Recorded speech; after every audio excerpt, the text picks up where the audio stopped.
নমস্কার, Assam prime network থেকে আমি ইন্দ্রাণী আপনাদের স্বাগত জানাচ্ছি। তেলিয়ামুড়া রেল স্টেশনে ব্রাউন সুগার সহ গৃহবধূ আটক, মূল্য 7 লক্ষাধিক। নেশা বিরোধী অভিযানে বড় সাফল্য পেল তেলিয়ামুড়া থানার পুলিশ। 7 লক্ষাধিক টাকার ব্রাউন সুগার সহ রেল স্টেশন সংলগ্ন ত্রিশাবাড়ি এলাকা থেকে খয়েরপুরের এক মহিলাকে গ্রেপ্তার করেছে পুলিশ। ঘটনাটি এলাকা জুড়ে ব্যাপক চাঞ্চল্য সৃষ্টি করেছে।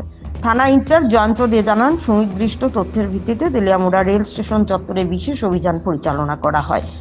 সন্দেহজনকভাবে ঘোরাফেরা করা ওই মহিলাকে আটক করে তল্লাশি করলে তার কাছ থেকে বিপুল পরিমাণ ব্রাউন সুগার উদ্ধার হয়।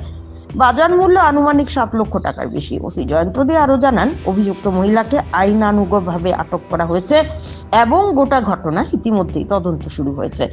নেশা সামগ্রী পাচারের সঙ্গে আরো কেউ জড়িত আছে কিনা তা খতিয়ে দেখা হচ্ছে। রেল স্টেশন চত্বরে একজন গৃহবধূর এইভাবে মাদক সহ ধরা পড়া নেশা কারবার চক্রের নতুন দিক উন্মোচন করেছে বলে মনে করছেন স্থানীয়রা।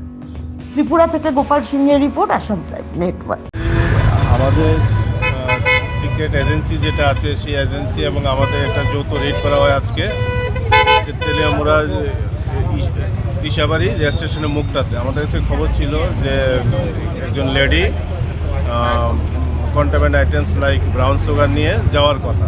সেই সোর্স মোতাবেক আমরা জয়েন্ট অপারেশন করি এবং এখানে আমরা অপারেশন করার সময় একজন লেডিকে ডিটেইন করি, যার বাড়ি খয়েরপুর। তো ওনার পজিশন থেকে আমরা 4টা সব কেস পেয়েছি। স্যার মানে এগুলো কি মাল এবং তার বাজার মূল্য কীরকম? এগুলো ব্রাউন সুগার, বাজার মূল্য আনুমানিক 7 লাখ টাকা হবে। আর কাকে এমনি ধরা হয়েছে? একজন লেডি ধরা হয়েছে এবং তদন্ত চলছে। তো as per rules and protocol আমরা এখন মানে যিনি লেডি পার্সন ওনার নাম আমরা রিভিল করছি।